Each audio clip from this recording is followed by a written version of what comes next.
YouTube, what's going on, man? Welcome back to another video review. This is gonna be of the Garmin Xero C1 Pro chronograph. All right, we're just gonna call it the Xero for short. I think everybody knows what it is. You guys saw my unboxing video that I posted about a week ago. This week I was able to get to the range and do some testing. This is gonna be a comprehensive review of all the different features and the in-depth testing mostly that I did, as well as the app. I'm gonna cover some of that. I will update with more reviews. Maybe I'll do a 6-month or a 1-year review and just continuously film it at matches and different things like that. Based on my testing, I think you guys will be pleasantly surprised by a lot of the results, so I don't anticipate anything changing on my opinions based on this last week of testing that I had with it. But nonetheless, if anything groundbreaking comes up, I'll definitely let you guys know. But before we start the review, my thought-provoking question, which has been kind of something that I've been wanting to do on these video reviews. Is a hot dog a sandwich?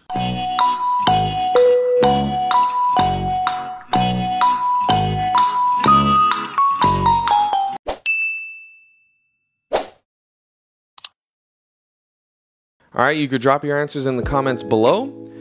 And without further ado, let's get right to the review. So this is the box that it came in. Don't need that. This is a box that I got from Amazon from a company called Seahorse. It's basically the same size as a Pelican 1060, all right? This did come with pick and pluck foam. I don't have it installed right now. I was waiting for my Area 419 arm to come in. I do have that arm. I did measure it. It will fit in here with the arm, but I think I'm gonna return the 419 clamp for an alternate solution. What that is, I don't know yet. I do like the Gray Ops concept. It's also really expensive. So, you know, I'm still kind of messing around with that. But in the meantime, obviously it comes with a nice tripod, and that certainly fits in this case, no problem. And a charging cable, it's just a USB-C. So, I mean, you know, if you have one of the newer iPhones that's USB-C, you don't even really need to carry around a charging cable. You could charge on your phone charger, which is another incredible thing. So let's get right to it, man. This is the Garmin unit. I'm gonna roll in some footage here of testing that we did at the range under various conditions that you might find on a firing line, and normally things that we've seen in the past trip up lab radars, not so much magnetospeeds because they operate on a different system, but mostly lab radars that, you know, a lot of guys have gotten ghost readings or you know, readings from other shooters that are nearby, or missed readings, things like that, especially if you don't aim the lab radar at the correct target or in the correct direction that you're shooting, etc. Little thing that I may not have mentioned in the testing footage you're about to see, this Garmin, I just pointed it generally downrange. I didn't aim it at any specific target I was shooting at. It just kind of went plop, like in a general direction that the back was facing downrange. I mean, I didn't do anything super specific with it as far as aiming it. So it seems to be super forgiving in that regard, as well as somewhat durable. As you'll see in the footage, it definitely fell over from the bench a few times onto hard concrete. Without further ado, let's get into the footage, and then after that, I'll roll you guys into the app so we can review the data that came from this footage. All right, guys, so basically we have the lab radar and the Garmin right next to each other. The Garmin outside of my rifle, and it's about 18 inches away from my rifle, which is just outside of the 15-inch parameter that they set. And from the rifle next to me, it's about 25 inches. He will move a little bit closer on the next set of rifles. I just want to see what this picks up. The lab radar is set to 6 inches. So we'll see what happens. We'll see if either one of them gets picked up or which picks up what bullet. This is going to be a 6.5 Cree 140 factory ELDM, and he's shooting a 308, so velocities will be totally different. So you'll definitely be able to see very quickly, based on the velocity speed, which round it picked up, right?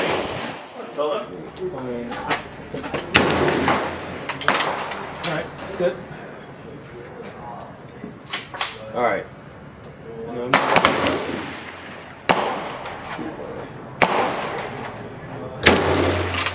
Alright, here we go, and then you'll fire.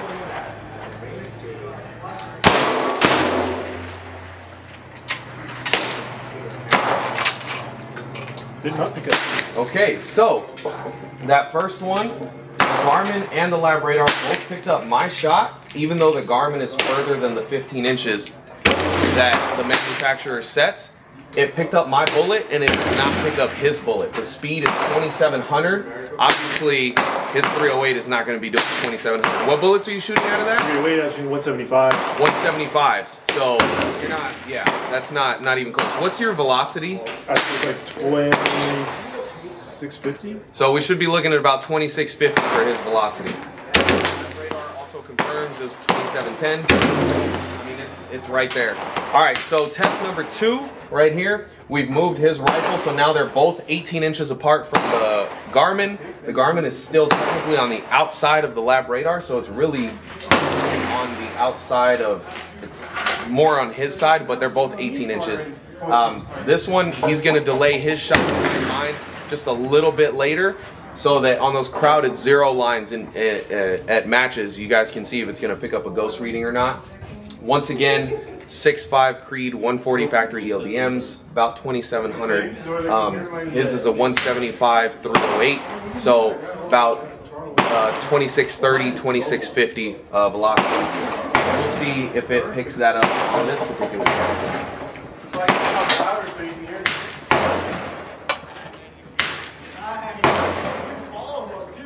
Okay.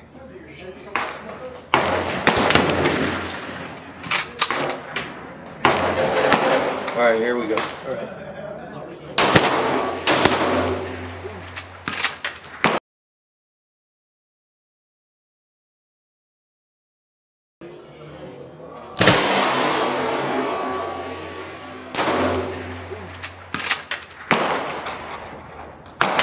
Okay, so interesting little happening there, where basically, as you guys see on camera, the Garmin was knocked off the table, but it still picked up my velocity and not his. 2749 on the LabRadar, 2743 on the Garmin. Both rifles are equivalent to each other in terms of distance with a tape measure, 18 inches apart from the middle of the Garmin unit. So, dude, I don't know what kind of food they put in this fucking thing, but I mean, it's working. It really is. So, I don't know that 18 inches apart in terms of rifles, you would really be any closer on a 0 line. Now we'll do one final test. I'm gonna move his rifle in even closer to the Garmin. So my rifle will stay at 18 inches from the Garmin. I'm gonna move his even closer, and we'll see if it now picks up one of his shots. All right, guys, test number 3. This one, the Garmin should actually pick up his shot because his barrel is now 12 inches from the middle of the Garmin unit. Mine is 17 inches. 17 inches, so mine's actually further. So now the Garmin should pick up his LabRadar picks up, it's supposed to. But anyway, yeah, the Garmin should now pick up his 308. So we'll see. All right.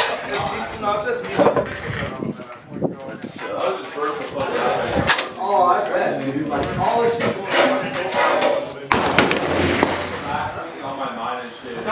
Okay. All right, here I go. I get it. So.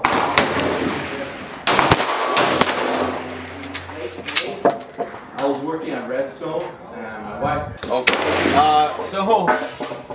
Okay. So that's pretty interesting that the Garmin, obviously it fell over again, which kind of sucks, but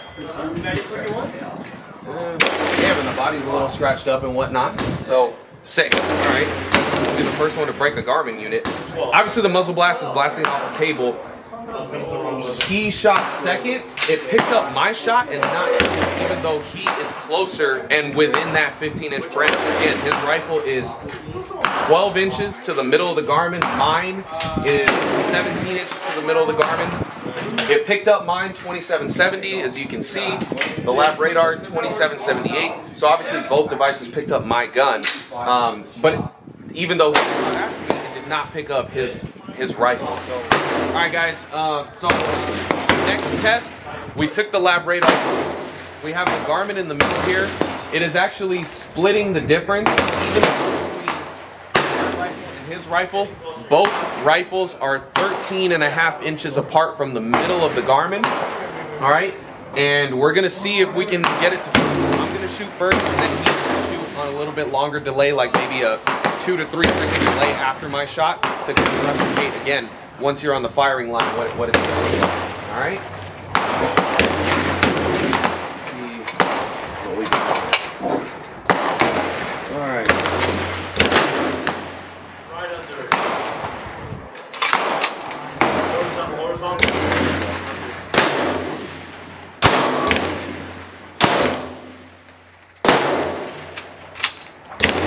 All right, guys. Still didn't trip it. Still did not trip the Garmin unit. It read my velocity 48, right? And he waited a significant amount of time after the shot. Didn't pick up his 175 kHz at all. And both rifles are within the 15-inch parameter set by Garmin, and they're both equidistant. So one's not further away than the other. Again, 13.5 inches away from the middle of the Garmin unit. Dude, this thing, I don't fucking know, man. This thing's kind of nuts as far as not picking up ghost readings and shit like that. I don't know what they did to it. This thing is really right now. All right, guys, test number 5, I believe it is, for today. I have the Garmin now back next to my magwell, which is like 32.5 inches from the end of my magwell, so significantly further than the. I'm gonna shoot around, see how far back I can get it before it doesn't pick anything up. It's more or less in line. It's just sitting off to the side right here. Let's take a shot and see what it does.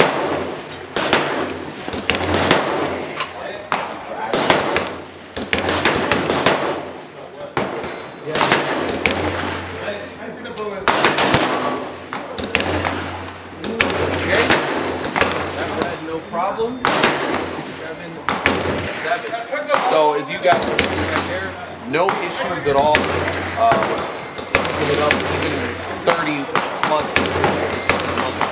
Slide it even further back now. Okay, so now I've got the Garmin literally in line with my cheek rest back here, which is like almost 50 inches. Like a tape measure was like a little over 46 inches. To where and it's now off to the side a little bit, so it's not directly in line with my rifle, but it's about 16 inches off to the side. So laterally, it's outside of that 15 inches, and obviously way further back than the 15 inches from the muzzle. So let's send another one, see if it.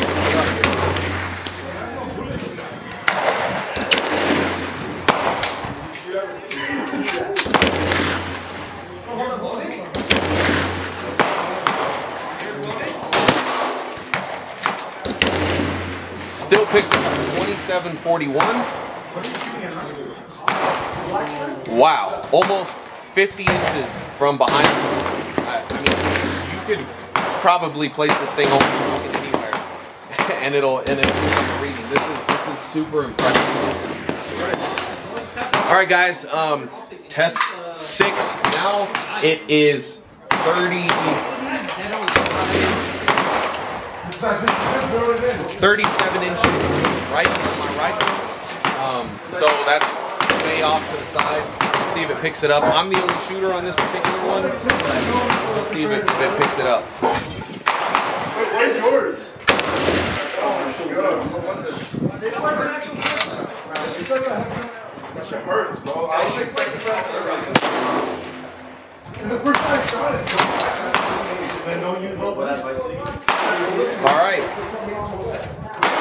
That one did not pick up.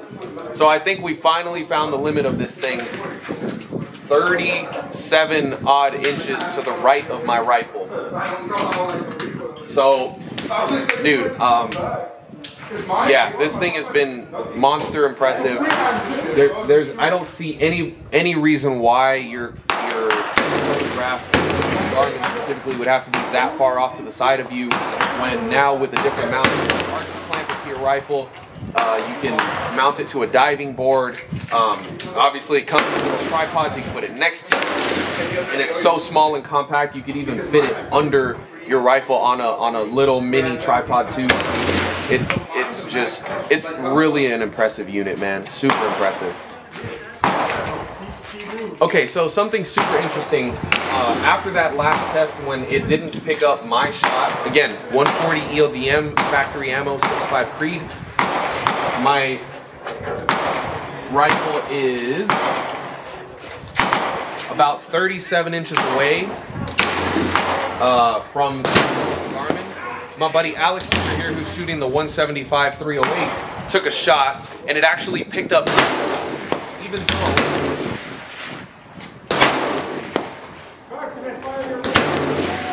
he's the same distance, about 36 inches away from the Garmin. Garmin. He just happened to shoot after I was done, and the Garmin picked up his round, 2647. All right, that's obviously his 308 175s. It's interesting that it did that. I'm thinking it's because maybe it's just a bigger muzzle blast, more forces coming out of the side because of a big 308. But that's kind of interesting. Again, I'm not sure under what circumstances you have your chronograph that far from the but it's pretty cool. So I'm having another shot, see if I can pick it up again.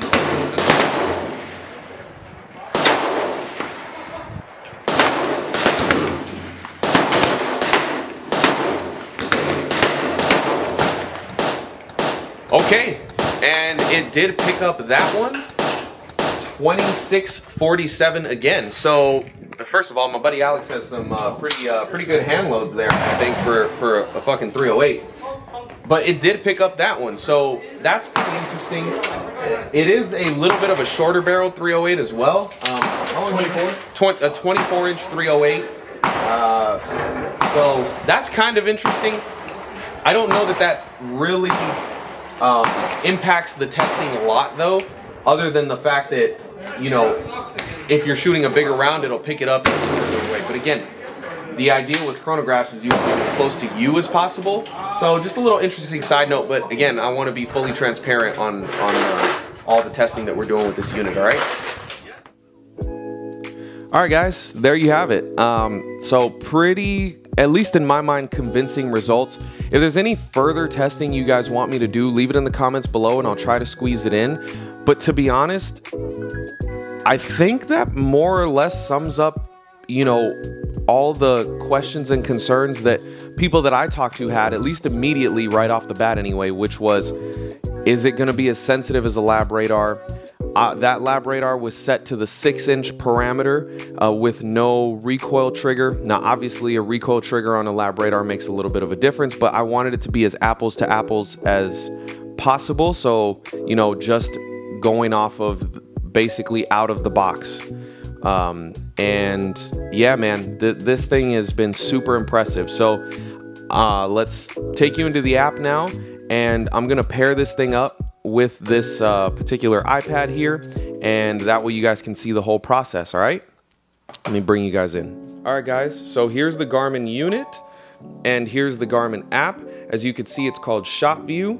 I've already downloaded it. I've already signed in with my Garmin account. You will have to either sign in with an existing account or create one. I just had one from the Garmin watches that I have.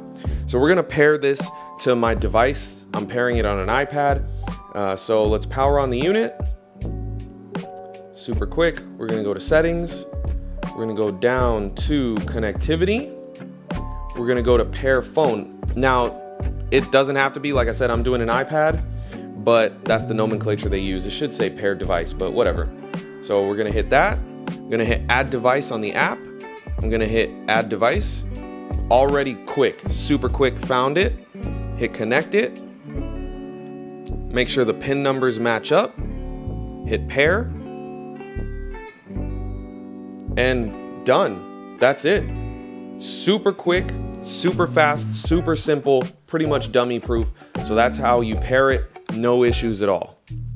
All right, guys, so at this point, I want to take you guys inside the app in a little more detail. So pretty much here, you can see my sessions. These are the sessions that I did over the range. And you can even see they're sorted by date, which is pretty nice. This is all default, so this is what you'll see when you pair your Garmin and get your sessions on there. All right, let's just take the last session that I did, which is what you guys saw on the video footage there. 8 shots. As you can see, shots 7 and 8 were my buddy Alex's 308 at the very end of the range testing, that it picked up his 308 some like 35 odd inches away or whatever the case was. All right, and you can see the other shots prior to that I took with my 6.5 with factory 140 ELDM ammo. You can change your projectile weight if you want to do that, or even the type of projectile it is, whether it's pistols, arrows, etc. Okay, that's in the change option right down there. You can add notes, you know, maybe some weather notes about, you know, temperature, humidity, that kind of stuff. Maybe if it was a ladder test, anything like that. I mean, it's just an empty canvas for you.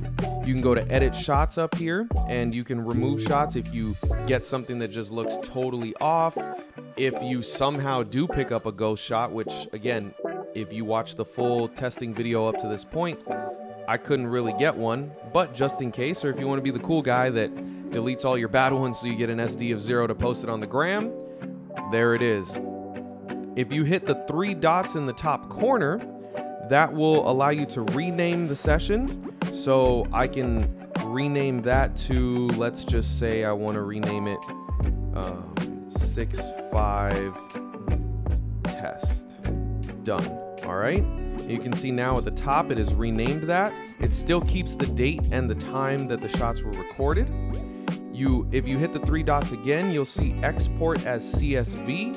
So for all my spreadsheet guys, Excel guys, that'll get you there really easily.